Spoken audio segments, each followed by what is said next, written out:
পিনাকি ভট্টাচার্য জরুরি আহ্বান জানিয়েছেন, কিচ্ছু লাগবে না, জাস্ট পিনাকি ভট্টাচার্যের আহ্বানে দল মত নির্বিশেষে স্পেশালি জামাত শিবিরের লোকজন আপনার সারাদিন বাংলাদেশের রাজনীতিতে একটা বড় ঘটনা ঘটবে, যেটা অন্য কোনোভাবে আপনারা ঘটাতে পারবেন না। খুবই জরুরি আলোচনা, নিজে শুনুন, অন্যকে শুনতে সহযোগিতা করুন, শেয়ার করে প্লিজ। খুবই জরুরি আলোচনা। দর্শক, আপনারা জানেন যে আওয়ামী লীগ পালিয়েছে, কিন্তু আওয়ামী লীগের কালচারাল উইং পালায়নি। আওয়ামী লীগ হাসিনা পালিয়েছে, কিন্তু আওয়ামী লীগের ফ্যাসিজমের মূল ভিত্তিপ্রস্তর যারা স্থাপন করেছিল, যারা লেজিটিমেসি দিয়েছিল, সেই শাহবাগ কিন্তু পালায়নি। শাহবাগ আবার নানান ফরম্যাটে জেগে ওঠার চেষ্টা করছে। এখন আওয়ামী লীগের মূল ভরসা দেশে জাতীয় পার্টি না, সিপিবি। এই সিপিবি এখন টকশোতে যে প্রকাশ্যে শাহবাগের পক্ষে বৈধতা উৎপাদন করছে, তারা বলছে যে শাহবাগ কিন্তু ভুল কিছু হয়নি, সবাই যুদ্ধাপরাধীদের বিচার ছিল, সঠিক ছিল, নানান ব্যাখ্যা টাকা দিচ্ছে। এই ফ্যাসিজমের অন্যতম গুরুত্বপূর্ণ উপাদান হচ্ছে এখন এই সিপিবি, ছাত্র ইউনিয়ন। এরা ক্যাম্পাসগুলোতে আপনি দেখেন যে শিবিরের রাজনীতি নিষিদ্ধ চায় এখনো এই ছাত্র ইউনিয়ন। কত বড় সাহস! এর মানে শাহবাগ এখনো আছে। এই সিপিবি ছাত্র ইউনিয়নের উপর ভিত্তি করে আবার শাহবাগ ফিরে এসে আমাদের সবাইকে ফাঁসি দেবে, কচুকাটা করবে। অতএব এবার একটা দফারফা করতে হবে। সেই দফারফা জামাত শিবির করতে পারবে না, বিএনপি তো করবেই না, বিএনপির তো মিত্র এখন। সেই দফারফা করবে পিনাকি ভট্টাচার্য, তার পক্ষেই সম্ভব, অন্য কারো পক্ষে সম্ভব না। যেমন ধানমন্ডি 32 জয় বাংলা করে দেয়া, এটা জরুরি ছিল। আওয়ামী লীগের বিভিন্ন নেতাদের বাড়িঘর জয় বাংলা করে দেওয়া জরুরি ছিল, এবং তার অনেক সুফল আমরা পেয়েছি। এখন সেই যে ধানমন্ডি 32 জয় বাংলা করা যে ঘটনা, এটা জামাত শিবিরের পক্ষে সম্ভব ছিল? ছিলই তো না, বরং আমিরে জামাত নিষেধ করেছেন যে না না না, এটা ঠিক হবে না।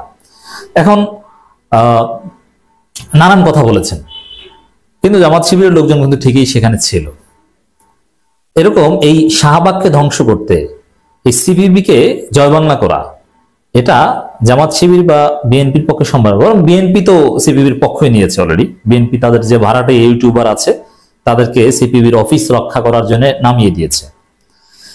তো দর্শক, এখন এই লাকি আক্তারদেরকে একটা ডলা দেওয়া, সিপিবিকে একটা ডলা দেওয়া, তাদেরকে একটা উত্তম মাধ্যম দিয়ে ওই আওয়ামী লীগের মনোবল যেরকম ধানমন্ডি 32 ভাঙার মধ্য দিয়ে শেষ করে দেওয়া হচ্ছে, এরকম সিপিবিকে একটা ডলা দিয়ে এদের মনোবল ভেঙে দেওয়া বা শাহবাগ আবার পুনরুত্থান হবে, এই খায়েশটা শেষ করে দেয়া, এই উদ্যোগ নিয়েছে পিনাকি ভট্টাচার্য। তার আহ্বানে সারাদিন ঝাঁপিয়ে পড়ুন। এক কথায় বলুন, যে যেখানে আছেন পিনাকি ভট্টাচার্যের ফেসবুক পোস্টে যা লেখে ঝাঁপিয়ে পড়ুন। বাংলাদেশের রাজনীতিতে নতুন দিগন্ত উন্মোচন হবে। শাহবাগের কবর রচনা হবে পিনাকি ভট্টাচার্যের হাত ধরে, অন্য কেউ এটা পারবে না। জামাত শিবির কোশ্চিন কালেও পারবে না, কঠিন বিপদে পড়বে জামাত এটা করতে গেলে। শিবিরও এটা পারবে না। লাকিকে ডলা দেয়া কারো পক্ষে সম্ভব না, শুধুমাত্র পিনাকি ভট্টাচার্যের মাধ্যমে সম্ভব। অতএব সবাই পিনাকি ভট্টাচার্যের পাশে দাঁড়ান। ধানমন্ডি 32 জয় বাংলা করে দেওয়ার যে একটা মহা উদ্যোগ ছিল, ওরকম আর একটা উদ্যোগ তিনি নিয়েছেন। তার ফেসবুক পোস্ট দেখেন, গতকালকে লিখেছিল যে আজকে যে সিপিবির কর্মসূচি, এটাকে কেন্দ্র করে যে আগামীকাল এই কর্মসূচিটা সিপিবির আকাশ, রুহিন হোসেন প্রিন্সদের ফ্র্যাকশনের সংগঠনগুলো মিলে, সাথে বাসদ, বজরুল রশিদ ফিরোজ এবং জনসংহতি সমিতি শান্তুল আরমাকে নিয়ে আয়োজন করেছে। সম্মুখে রাখছে লাকি আক্তারকে। আমরা আজকের এই গণঅভ্যুত্থানের পক্ষের শক্তিগুলো মিলে সকাল 10:30টায় পুরানো পল্টন সিপিবি অফিসের সামনে শান্তিপূর্ণভাবে ঘেরাও করবে এবং গত 15 বছর হাসিনার দালালির এবং গণজাগরণ মঞ্চে অংশগ্রহণের জন্য গণজবাবদিহিতা চাইব। এই ধরনের রাজনীতি, এই ধরনের বিপ্লবী রাজনীতি না করলে এই শাহবাগ বাংলাদেশ থেকে যাবে। আবার শাহবাগ এসে আমাদেরকে ফাঁসি দিবে, বিচার না, আমাদেরকে ফাঁসি দিবে, বিচার ছাড়া। অতএব এই যে বিপ্লবী রাজনীতি, জবাব চাওয়া, কার্যালয় ঘেরাও করা এবং প্রয়োজনে কার্যালয়কে জয় বাংলা করে দেয়া, এর কোনো বিকল্প নেই।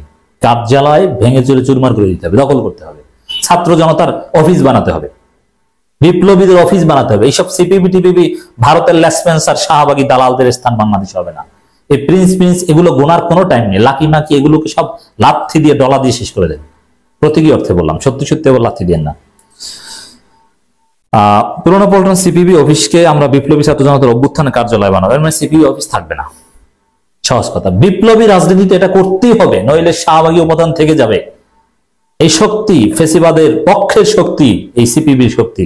অতএব এদেরকে জয় বাংলা আপনাকে করতেই হবে, নইলে আবার আওয়ামী লীগ এভাবে ফিরে আসবে। অতএব পিনাকি ভট্টাচার্যকে আমরা অন্তরের অন্তঃস্থল থেকে শ্রদ্ধা করি এবং সমর্থন করি। তার এই কর্মসূচির সাথে আমি ব্যক্তিগতভাবে একমত পোষণ করি এবং আমার দর্শকদেরকে বলবো আপনারা সমর্থন করুন। চলো চলো পুরোনো পল্টন চলো, সিপিবি অফিস ঘেরাও করো, ইনকিলাব জিন্দাবাদ। হ্যাঁ, অলরেডি আমি যখন কথা বলছি তখন অনেকেই চলে গেছে সেখানে এবং পুলিশ সেনাবাহিনী ঘেরাও করে রাখছে। বিপ্লবীদেরকে কেউ ঠেকাতে পারবে না এবং ওরা কোথায় কোথায় দাঁড়ায় এগুলোকেও দেখতে হবে।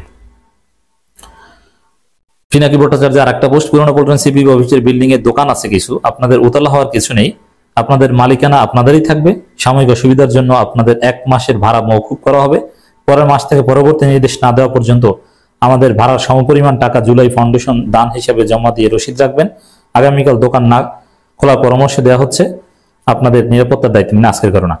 এর মানে বিপ্লবী রাজনীতি কত প্রকার কি পিনাকি ভট্টাচার্য দেখিয়ে দিচ্ছে। আমরা পিনাকি ভট্টাচার্যের নেতৃত্বে রাজনীতি করতে চাই। দাদা আপনি আসুন দেশে, দেখবেন যে বাংলাদেশের সবচেয়ে বড় দল হবে আপনার দল।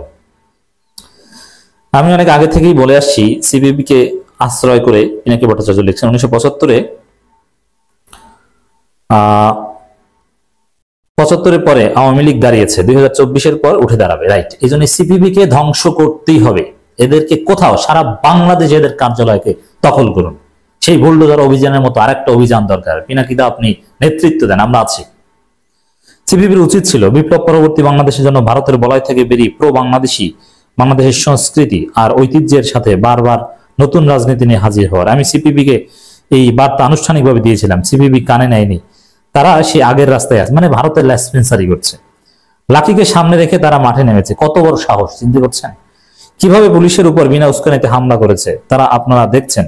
তারা চায় প্রফেসর ইউনূসের সরকারকে ব্যর্থ প্রমাণ করতে। এই রাজনীতি কার? প্রফেসর ইউনূসকে ব্যর্থ প্রমাণের রাজনীতি আওয়ামী লীগ আর ভারতের। লাকির ডাকা প্রোগ্রামে দলে দলে যোগ দিবে আফসোস লীগ, নিষিদ্ধ ছাত্রলীগ আর আওয়ামী লীগের পেজ থেকে লাকির ডাকা কর্মসূচি প্রমোশন হচ্ছে, শেয়ার হচ্ছে। অতএব এই কর্মসূচি পালন করতে দেওয়া যাবে না। অলরেডি শাহবাগ ইনকিলাব মঞ্চ আছে এবং হুজুর আলেম ওলামারা আছে। আরো ব্যাপকভাবে থাকতে হবে, দলে দলে হাজার হাজার জনতা নেমে যেতে হবে। পলাতক আওয়ামী লীগের অর্থে আর উস্কানিতে সিপিবি আর বিচ্ছিন্নতাবাদী শান্তলাল এখন বাংলাদেশে অশান্ত করতে চায়। আমরা বাংলাদেশের বিপ্লবীকে রক্ষা করতে চাই, বিপ্লবকে রক্ষা করতে চাই। আমাদের কর্মসূচি শান্তিপূর্ণ ঘেরাও। সিপিবি রক্ষা করতে আসার জন্য যারা ফেসবুকে হুঙ্কার দিচ্ছেন, পুরোনো পল্টনে শান্তিপূর্ণ ঘেরাও অন্যদিকে নিতে চাইলে সেটা আপনাদের, মানে পেটানো হবে ডাইরেক্ট। কেউ যদি এই সিপিবি রক্ষা করতে আসে তাকে পেটানো হবে। বঙ্গবন্ধু সৈনিক বিভিন্ন হোয়াটসঅ্যাপ গ্রুপ থেকে সিপিবি কে রক্ষার পরিকল্পনা করে। মানে সিপিবি এখন আওয়ামী লীগের অ্যালাইন হয়ে গেছে, আওয়ামী লীগের সমপর্যায় হয়ে গেছে। তবে এদের ঠেকাতে হবে, এদেরকে পেটাতে হবে, সহজ কথা। এবং আওয়ামী লীগের লোকজন সিপিবি অফিসের সামনে ঝামেলা করতে ঘোষণা দিচ্ছে, এটাও পিনাকি ভট্টাচার্য সামনে এনেছেন। তো দর্শক, বাংলাদেশের রাজনীতির গতিপথ পরিবর্তনের একটা মহা সুযোগ